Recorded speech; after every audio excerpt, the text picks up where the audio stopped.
Sources say Umno has sold its 11.09% stake in Media Prima to tycoon Tan Sri Syed Mokhtar Al-Bukhary, making him the third largest shareholder in the country's largest media group. This move leaves Umno with a 7.96% stake in Media Prima. It holds the stake via Ultima Inc., which is the fourth biggest shareholder in the media group.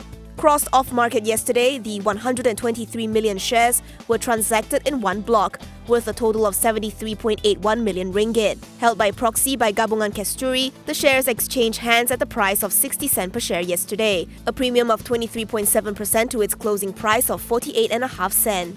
At press time, it is not known if Umno will also sell the remaining shares to Syed Mokhtar, who already owns equity interest in Utusan Melayu and the Malaysian Reserve. Media Prima's single largest shareholder is Mitsubishi UFJ with a 12.8% stake. The EPF is the second largest with an 11.9% share.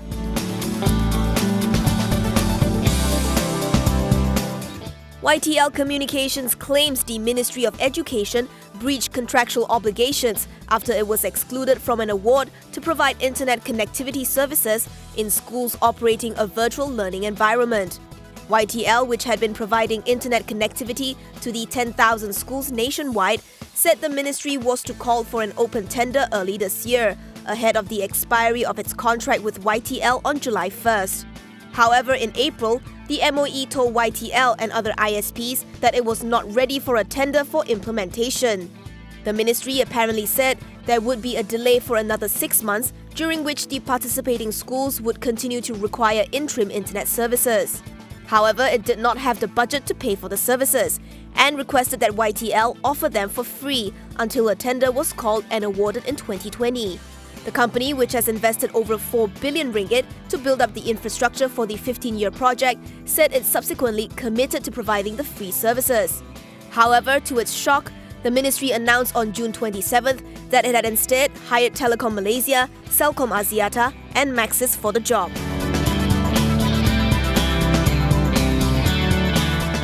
Former AirAsia Group chairman and co-founder Dato' Pahamin A. Rajab is said to have led a group of businessmen to meet PM Tun Dr. Mahathir Mohamad this afternoon to express their interest in helping the government turn around ailing national carrier Malaysia Airlines.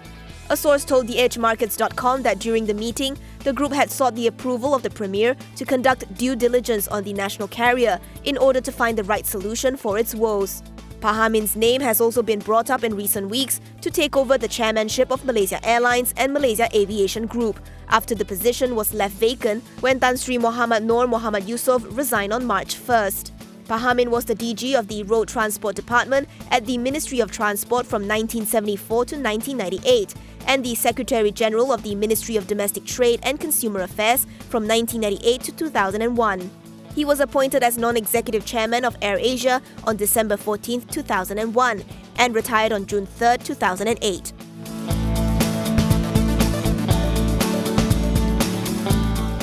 Hong Kong's Securities and Futures Commission has banned Tim Leisner, a former responsible officer of Goldman Sachs Asia, from re-entering the industry for life in connection with his crimes relating to 1MDB. In a statement, the SFC said Leisner's conduct demonstrates a serious lack of honesty and integrity and called into question his fitness and properness to be a licensed person. It pointed out that Leisner had in August 2018 pleaded guilty to criminal charges brought by the US DOJ against him for conspiring to commit money laundering and violate the Foreign Corrupt Practices Act. As a result of his crimes, the court in the US adjudicated Leisner as guilty of both offences and ordered him to forfeit 43.7 million USD.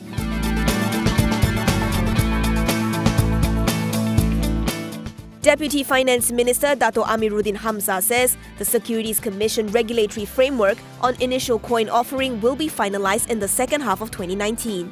Amiruddin adds that to increase transparency and reduce the risk of money laundering and terrorism financing, regulations have been issued to introduce reporting obligation and customer due diligence on the digital assets market. SC issued its consultation framework on ICO on March 16th and sought public feedback until March 29th this year. He says the regulatory approach by Bank Negara and SC is intended to support industry innovation, while ensuring the risk towards digital assets activities remain under control. The SC, he adds, has developed a regulatory framework on digital assets trading activities, following the enforcement of capital markets and services, prescription of securities, digital currency and digital token order 2019 in January.